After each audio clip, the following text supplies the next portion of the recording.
Hello and welcome to the One at Wizards channel. I don't think I thought this through, but I'm sticking with this, no editing. I'm here to read some RPG horror stories with my boyfriend. Hello, yes. I will read some as well. I swear he's a human. I am a modulated computer simulation voice. Just shut up. Yep, that he is. Well, anyways, today we are reading 3 stories. Our first story of the night is from r/RPG horror stories. Pro tip: don't make that guy your DM. Posted by user UVAMRC1. My husband knew a guy, Kevin, from way back in high school. They were never friends, but they kept in touch through social media over the years, and so my husband knew Kevin was low-key obsessed with D&D and was dying to join a group. So naturally, when we were looking for a new party member for the new campaign, he was invited for a one-shot homebrew with pre-made PCs. It was fun, and we didn't see red flags, and Kevin was over the moon. He finally got to play D&D himself. Kevin was committed to drive 2 hours every week, so we decided to bring him on for the new campaign. This paragraph is skippable, but it paints a full picture of Kevin's character and why we let him get away with shit for too long. Kevin was a complete min-maxer and a rule warrior. My party members gave him some flack for lifting his background from some anime, but the worst part was he wrote a magic weapon into his backstory and wanted to start with it in his equipment. We started at level 1, by the way. My husband was DM, and he said he'd allow it if the weapon was broken and unusable, and really just for RP purposes. Alright, first session, and Kevin immediately goes off to find someone who could repair his weapon, and he kept this up throughout the entire campaign. He'd often forget things that were of disadvantage for his character. He'd also argue with my husband about the interpretation of the rules every turn, and got aggravated if my husband finally cut off the discussion with, "DM's decision is final." Kevin also made offhand remarks whenever anything good happened to my character, and it was just because I was sleeping with the DM. It was an annoyance, but outside of the game, Kevin was very friendly and clearly extremely happy to be able to play.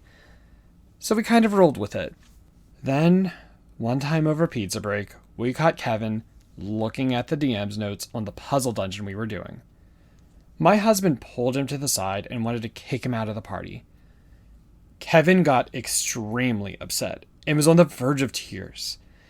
He said he just wanted to impress us and wanted us to like him and how D&D was everything to him. This guy didn't have much else going on in his life, so we felt kind of bad. My husband told him he could stay if he seriously cleaned up his act. Also, no more discussion about the rules, or fudging dice, or forgetting things, or else he'd be gone. After this, Kevin behaved extremely well and clearly put his best foot forward to stay in the group. When our campaign ended, my husband/the DM gave us a lot of space to write an epilogue about how our characters would go and spend their lives. Our party wasn't very compatible in alignment and personalities, so we all went our separate ways. I was attached to my character, but it was nice to let her retire in peace and wealth, and it felt finished to me. Kevin was very keen to DM the next campaign, and because my husband was forever DM, he was happy to switch. From the get-go, we didn't have a lot of fun. The whole thing was an endless dungeon crawl with the same group of 4 to 5 goblins on every corner. There was no roleplay, no puzzle element, no interactive environment. The plot was thin, and it solely revolved around my character and background, and it wasn't clear why the others would even help me. But the party went along because, hey, it was Kevin's first time as DM. We also didn't want to be that party who would just go and do something else entirely.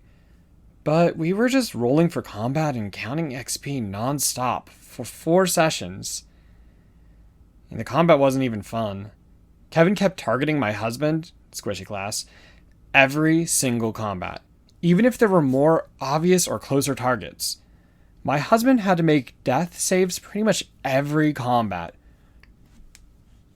Kevin was also extremely harsh on rules regarding my husband, and shut down every comment about it with, DM has final say. It really seemed he was suddenly getting back at him for the previous campaign. The opposite was true for me. I was never targeted in combat, rogue. We found great items which were specific to my class and background, and the others didn't get shit. The plot revolved around my character, and he made it into a chosen one trope. Even my low rolls somehow succeeded. We didn't necessarily see this for the red flag it was, because he was just a little inexperienced with girls and probably didn't want to go too hard on me or my character or whatever. At this point, my husband and I told Kevin gently that we'd like something with a bit more roleplay and non-combat skill checks in the next campaign, because the whole dungeon crawler hack and slash video game thing was not for us. Next session started promising. We were resting and 2 NPCs showed up. It was my previous PC, Half-Orc Barbarian, and Kevin's previous PC, Gnome Wizard. Kevin started this entire monologue from my PC's point of view about how after the previous campaign ended, my character quickly realized she was in love with his PC and went out to find him, and they ended up getting married. And then the characters left. I wanted all my fucks. He just made her come on stage to effectively erase the entire epilogue I wrote out for her, and it wasn't even relevant to the plot? It wasn't even interactive roleplay. It was either Kevin's confession of love or getting back at my husband or both. I was pissed. My husband was pissed. We didn't hang out with Kevin after that. So, yeah, I have to say it's kind of hilarious to me that he had such contempt for her during the first game, but during the second game he was clearly one of those guys. I have to say I've also never, I don't think in a game neither of the two of us have been in a relationship, have we? No. I mean, as characters or as people? Characters. Yeah. In fact, we're more often than not antagonistic with each other. You gotta be really intentional about how you want to roleplay with somebody if you're going to be, in a relationship of people. As characters. Are we characters? I mean, we all wear masks. In every place, in every way. And, with that then, Jay, why don't you introduce our next story for the night? And now, a D&D horror story. Player pulls a knife on me during my first session. Posted by user PelOffSquatch. So, I love reading these, and I was thinking back on my experiences and remembered that I have one myself. I don't know why it took me so long to decide to post this, but here we go now. So, I was in 7th grade, about 12 to 13, and had been invited to join a group with some friends/acquaintances from school. I was pretty excited, as I'd been wanting to play D&D for a while since I saw Stranger Things a couple summers before. Fast forward to the night of my first session. I had made a character beforehand, a lawful good human ranger.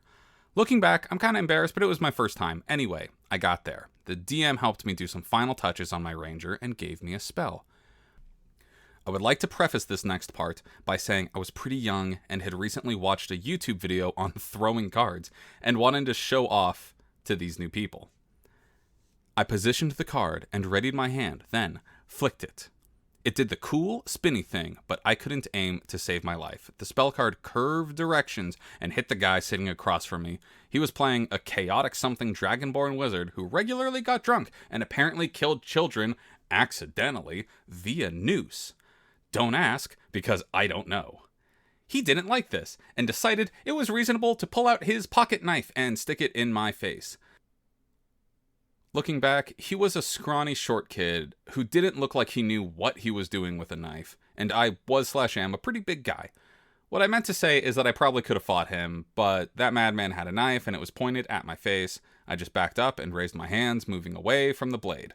There was a moment of quiet, as the whole table stopped talking and were staring at the knife-wielding child. The DM ended up stepping in and told him to calm the fuck down. Knife Child read the room and realized everyone was scared, and nobody thought he was cool for this. He sat down and apologized, putting his knife away and grabbed a set of die. He apologized and tried to give me some money, to which I said no because that's weird. We just kind of continued the game from here. Our characters didn't get along, since he was a murder hobo, and my ranger didn't like to kill things if it wasn't necessary.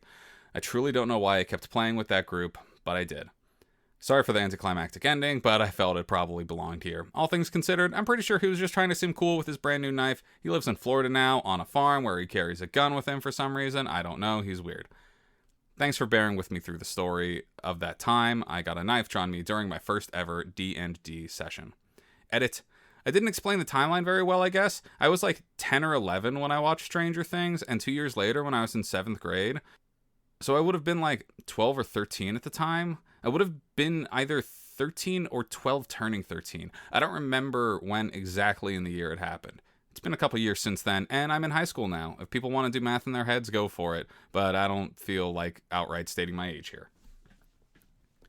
And that was Player Pulls a Knife on Me during my first session, posted by user Peloff Squatch on the RPG Horror Stories subreddit.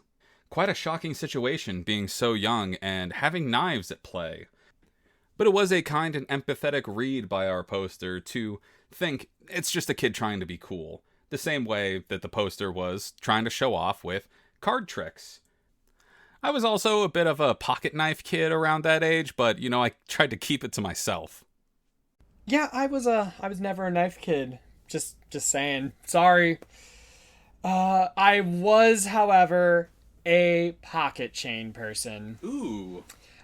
Which is definitely the fashion I wore when I went to my first Pride, which brings us to our last story for the night.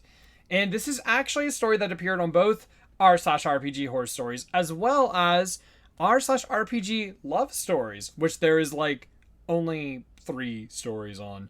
But this story is How I Ended Up Engaged to a Woman I Met at Pride by Ara Salvatrice.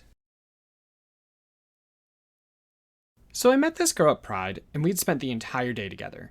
I don't like being alone in crowds because of a medical condition I have, so I figured I'd tag along with her, and she was pretty cool, so I invited her to hang out with me and my friends playing D&D. So we get her to her first session with the group about 2 weeks later, and she shows up in a very revealing outfit that includes a fairly translucent top. I should mention that I was about 14 and the rest of the group ranged from 13 to 19, and she was 16, and this also took place in England. DM won't stop staring at her tits as the game goes on, and the rest of the party, I see, is extra friendly to the new girl's character, a health elf cleric who worshipped the god of redemption and could only speak when spoken to. Her character was actually super cool, and she played it pretty well as a sacrifice she chose to make and not magically forced upon her. There were times she broke her silence and would be highly self-critical in an attempt to right the wrong she had done. All because her character had been a corrupt noble's daughter who used lies and deceit to get rid of her family's enemies, so her silence was her way of atoning for her sins. But every session devolved slowly into the DM rewarding her and making sure she couldn't fail to the point where everyone else felt useless. Eventually, she tells the DM during a session that it's ruining the game after she rolled a nat 1 on a charisma save and still managed to succeed the save against the BBEG using Dominate Person to remove her from the fight as the healer. DM argued about it, saying he didn't want to punish a new player too harshly, and she reminded him it had been 4 months at this point. Other players brought forth their grievances of their character being sidelined for hers and how we all thought he was just trying to weirdly flirt with her. DM admits to being attracted to her and that he may have gone and favored her a little. To which her response was, "I'm gay? Honestly, I only joined this campaign because I had a crush on OP, but it was fun, so I stayed." We all took a hiatus, and she called me asking if I still wanted to be friends and that she didn't want her crush on me to end our friendship. I told her we were good and that I didn't quite know how I felt about her. Well, fast forward 5 years, and we're now engaged.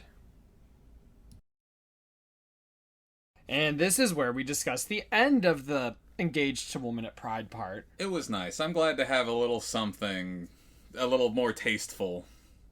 And I know, like, I do love RPG horror stories, but glory stories are also, I don't want to say they're better. It's not that they're better, there's just less of them, so they feel fresher. But especially this one.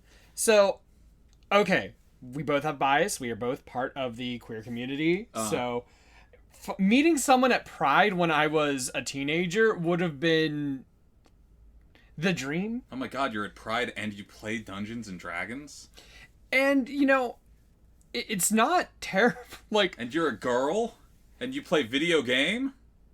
Yeah, well, this is a girl who knew what she wanted. And frankly, it sounds like, from what I gathered, the DM's fiance, she went in and didn't create a really creepy character that was all over the OP. Which, yeah, I'm all about doing something because you want to get close to someone. And you can flirt, like, through roleplay in, like, a tabletop RPG. It can be really good if you're good at it, and not just like, and then I roll to touch breast secretly. Is that a sleight of hand? No, you should not be sleight of handing anyone's breasts. No, oh boy, it's a good thing we can't monetize these, because we would already be demonetized. That's not that bad. Is it? No, I don't think. I don't know. I just assume. I'm an assumer. But thank you all for bearing with us in our weirdness. We weren't the weird ones here over the course of all these stories. I think we're okay. We're okay. We're just, I mean, I'm a little awkward. You have, like, the charisma of a Greek god. Okay. I stole it from him. But thank you again. We will have at least one video every week. Hopefully two, but we are trying to do all sorts of things. Like, comment, subscribe. We're on Twitch at the frickin' twitch.tv/oneintwizard. We stream every Sunday and Wednesday, 7:30 to 10:30 p.m. Eastern Standard Time. And we don't always read RPG horror stories, but we do have a lot of fun just reading those from time to time. So, hope to see you then. Bye-bye. Buh.